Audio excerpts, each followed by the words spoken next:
Ladies and gentlemen, welcome to the press conference on the first phase consultation of social partners on possible action addressing the challenges related to working conditions in platform work, which is launched today. I have the pleasure to welcome Margrethe Vestager and Commissioner Nicolas Schmit, who will present the consultation document which was adopted by the College today. We both will make short statements, and after that we'll be ready to take your questions. Executive Vice President, the floor is yours. Well, thank you very much. Today we start the first phase consultation of social partners on how to improve the working conditions for people working through online platforms. The pandemic has accelerated the expansion of the platform business models. Many platforms have played an instrumental role to help traditional businesses and workers to stay afloat during confinement. As an example, I think we all know it, thousands of drivers or food delivery couriers, well, they kept going so that we could stay in.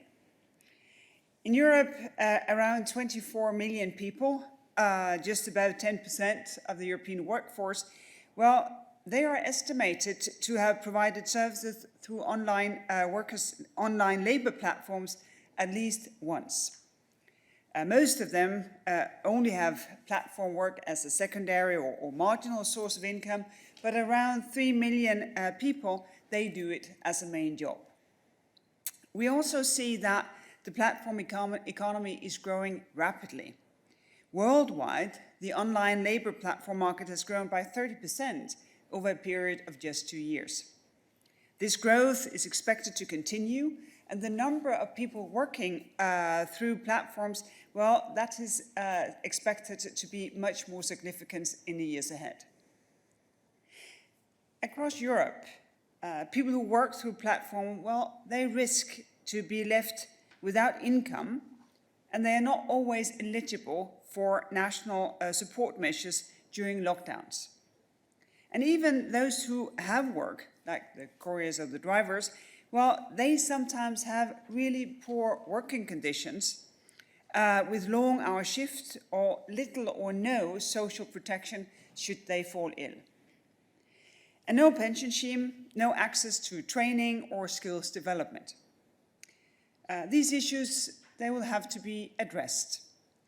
The pandemic, I think, made that all the more apparent for all of us.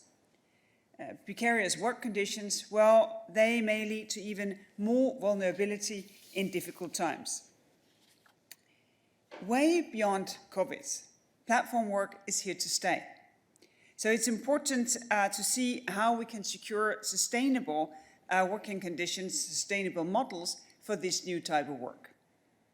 The process we start today is a two-phased consultation to get the valuable input of social partners, and this first stage will run for 6 weeks. Our second stage is planned to take place before summer. Our first consultation will look at challenges, the problems that some of these workers are faced with.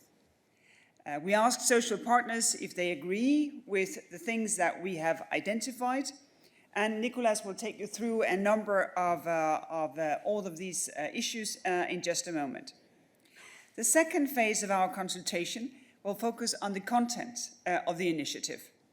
The key issue in our consultation is to find a balance between making the most of the opportunities of the platform economy and ensuring that the social rights of people working, that they are the same as in the traditional economy, because social rights is of the essence in the European model. And it's also a matter of fair competition and level playing field between platforms and traditional companies that have higher labor costs because they are subject to traditional labor laws. European values, they are at the heart of our work to shape Europe's digital future. Our proposal from December of a Digital Services Act and a Digital Markets Act, well, they are meant to protect us as consumers. In April, we will follow on our white paper on artificial intelligence from last year, and our upcoming proposal will also have the aim to protect us as citizens if technology poses a risk to fundamental rights. The fairness aspect, the integration of European values, well, that is also a driver for our upcoming proposal on the digital tax that we plan to present this summer. All these initiatives, well, they are part of our ambition to balance the great potential that the digital transformation holds for our societies and our economies. In parallel, we have launched a process to ensure that EU competition rules do not stand in the way of collective bargaining for those who need it. And we will soon start a public consultation on this initiative. It has another legal basis than what we are discussing today, since it's about competition and not about the labour market or social policies. And this is the reason why we consult in different processes on the two initiatives. In a recent study, 35 to 55% of consumers say that they intend to continue to ask for home delivery also after the pandemic in the future. And I think this is a clear indication of at least one thing. There's no going back as to how things were. The platform economy is here to stay. New technology, new sources of knowledge, new forms of work will shape the world in the years ahead. And for all of our work on the digital economy, these are new opportunities that must not come with different rights. Online as well as offline, all people should be protected and allowed and enabled to work safely and with dignity. Thank you.